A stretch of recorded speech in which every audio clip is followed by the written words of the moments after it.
And I'd like to remind everyone out there that a smooth election doesn't happen by accident. So I'd really like to thank the registrars, town clerks, my staff, moderators, poll workers, who really put in so many extra hours to make sure that all of Connecticut's voters who wanted to could vote early. We've also seen over 120,000 absentee ballots returned so far. So about 37% of eligible voters have already cast their ballot. But I voted this morning. The polls are open until 8 p.m. So I encourage anyone who hasn't already voted to go out and do so. So far, we haven't received too many incidents out of the ordinary. As we've heard in the past many election cycles, we have heard about several tabulators failing this morning, but the replacements have gone in. We've heard a lot of people have called about a question about procedures, either from early voting, or they weren't sure about things like curbside voting this year. We are continuing to work with all of our Fusion Center partners, law enforcement, to make sure that everyone can vote safely and securely. We are monitoring our hotline, as is the State Elections Enforcement Commission. And I just urge members of the public, if they see something, to say something. The hotline is 866-733-2463.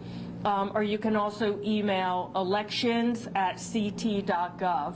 And I'm happy to answer questions, and I'm sure you have some. On the early voting, do you expect that number to keep climbing, or is that the final number? That's pretty much, I forget the exact figures, like 741,000 and something, but that'll be final because it concluded, but the, they won't be tallying those votes until today. We got a call from somebody in Southbury who said they went to vote and then they said that they already voted and they're holding their vote. Something like that seems like how would you explain what they do? It's hard to say without actually knowing the details, but I would say early voting is new, so a lot of people are unaware. So we have in-person election day voting, in-person early voting, and absentee voting, and some people don't realize, absentee ballots under certain circumstances could have been clawed back, if you will, not the same with early voting. So I'm not sure what that exact issue was, but if anyone expects that something is wrong, they should call the hotline. Is it expected that there will be more tabular issues throughout the day? Absolutely. That's why we're getting new ones next year.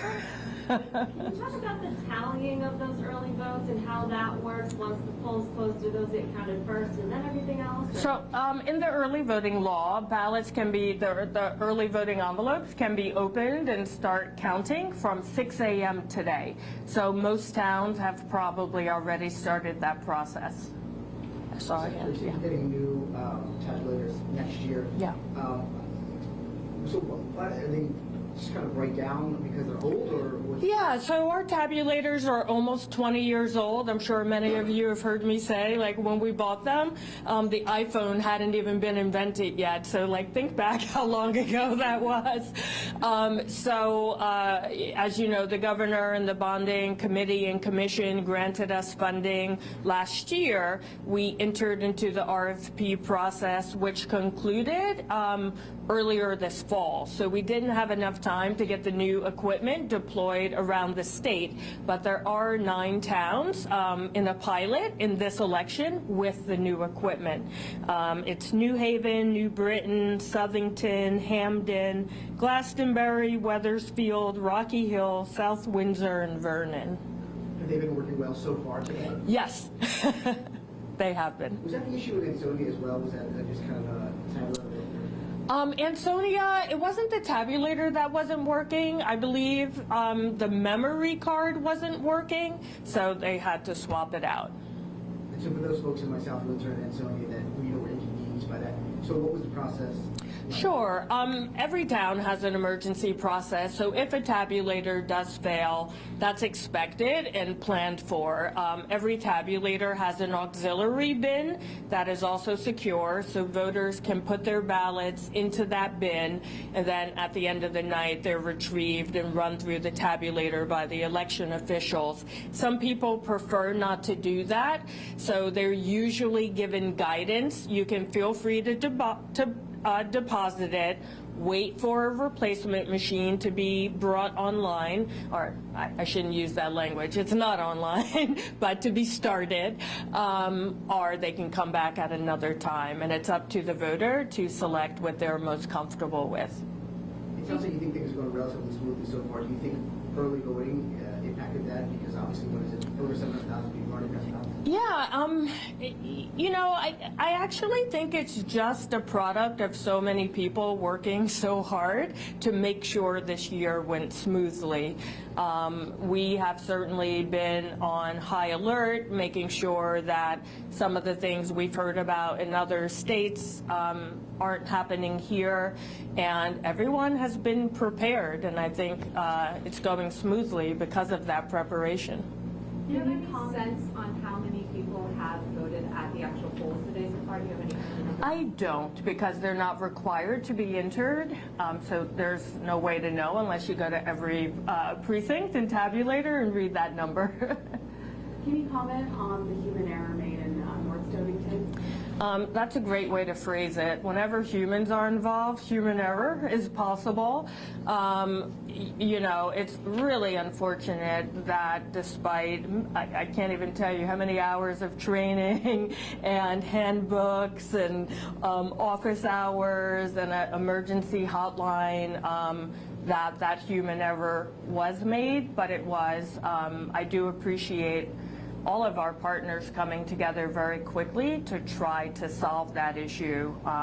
And I know, I haven't gotten the latest number today, but of those some odd 1,100 voters impacted, I know as of Sunday night, about 900 of them were accounted for. Either they had already come back or they had scheduled that they would be back today. For that extra 200, what's going to happen if they can't come back and vote? Unfortunately, their votes will not be counted. And kind of with this same mistake, do you think the state needs to consider whether to implement a ballot curing process? Yeah, I think there definitely should be a ballot curing process if we do it this way again. Part of the reason people keep asking me, like, how come there's an envelope and how come we're not using the tabulators? It was decided in sort of 2022 going into 2023 that because our tabulators were not as reliable as they could be, we didn't want to risk all of the extra movements. Some towns wouldn't have had enough backup tabulators, and if one or two failed, there wouldn't have been enough to run early voting and election day. Now that we will have new equipment for 2025, I think the legislature can definitely look at whether, like most places, we can get rid of the envelope altogether and use the tabulator for early voting. Secretary, did you mention in South Windsor, that was one of the towns that was using the tabulators, right? Is that correct? No. Okay, it was, okay. Oh, yes, yes, It was. yes. So is that one of the new ones that had a problem? I don't know offhand. If anyone else knows, let me know. Yes, it had. There was a quick issue that in South Windsor, and it got resolved very quickly. There are also reports of tabulator issues in Terryville and Torrington. Are you aware of that? And if so, is there a plan there? If a tabulator fails, as I said, that's expected. So the exact same procedure happens everywhere. Auxiliary bin until a new machine is started up, and then voting resumes as usual. Were there any security issues at the polls this morning? Not that I've heard of, no. Obviously, something on the ballot is that expansion of no excuse absentee voting. Just kind of want to gauge some comments on that, win or lose. How are you guys reacting to it? As a member of the executive branch, it really depends on how the legislature reacts to it. I just hope, for my purposes, I hope that most people actually vote yes or no. Part of the issue with ballot questions, sometimes they're not well advertised. Voters aren't quite sure what the issue is when they arrive. We've tried to educate people. Every polling place has explanatory text. I know in 2014, a lot of people left that question blank. So for me, a successful result is that everyone actually answers it. Can you talk about the results, in this election? I know Yes. on the national level, it's going to take some time. Yeah. Are we expecting kind of a delay in Connecticut as well? Or? Sure. I wouldn't characterize election results as a delay. I think we have somehow gotten used to this idea that results are known on election night, which has never been the case. There's no state in the country that certifies its elections on election night, and they haven't. Here in Connecticut, registrars have until midnight, or basically 11:59 p.m., to enter unofficial data. They have until November 8th, which is Friday, to enter their official results. And a lot of people ask, like, why does it take so long? It's because this is incredibly detailed work, and we want them to get it right. And in many states, they can count absentee ballots, for example, that are postmarked by election day. So many states, have a week or 2 weeks to certify their results. Do you have any expectation that early voting will speed up those results coming in, slow down the results, any sort of? Here in Connecticut, where every single municipality runs its own elections, it really will depend town by town. Some of the towns I mentioned with over 17,000 early votes, I know I spoke to them last weekend, and they all have processes in place, and they expect they won't be slowed down at all. Some of the smaller towns, ironically, who perhaps don't have as many staff people or anticipating it to be so popular, may actually take longer to certify. One of the other questions that I have is about updated voter registration spreadsheets by town. Does your office expect to be putting those out? Updated. Voter registration. Oh, are we putting up? Yeah. Oh, it'll be up today.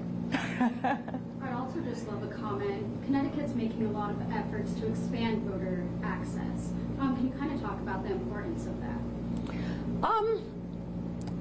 Before I was secretary, I served in the legislature on the Government Administration and Elections Committee, and in that work, I just heard from so many people from all around Connecticut, every walk of life, who had an issue, whether it was a senior who perhaps had joint mobility issues, or parents of young children, or commuters, or people without reliable transportation, or students.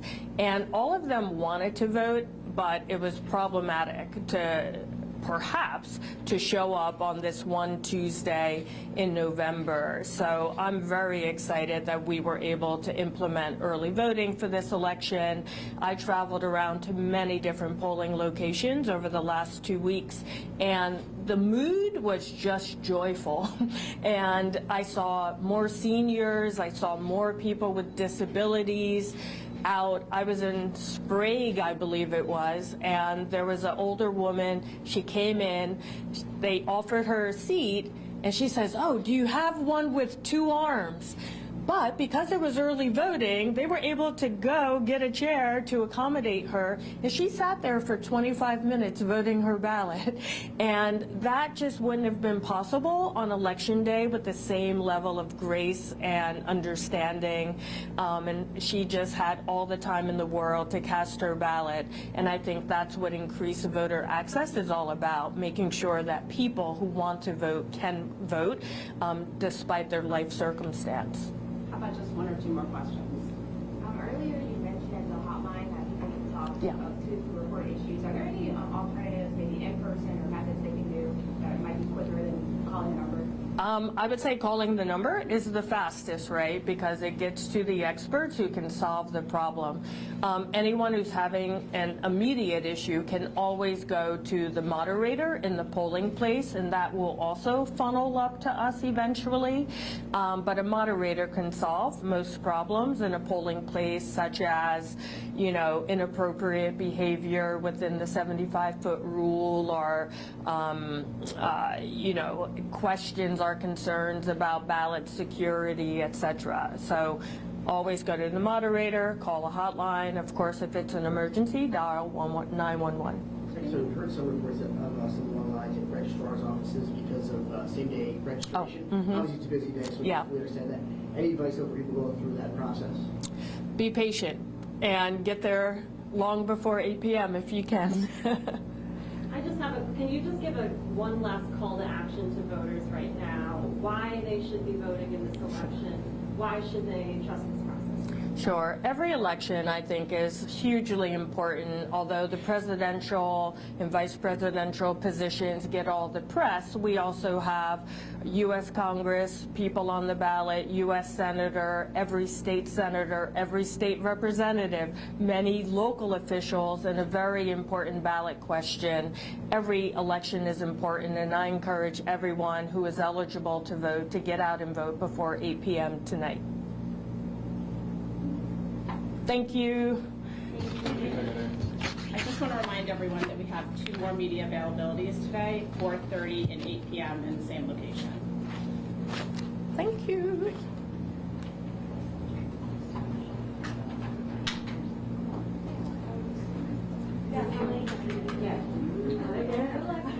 Thank you. I appreciate it. Yeah, do you remember me? Yes, I will. I was like, have you always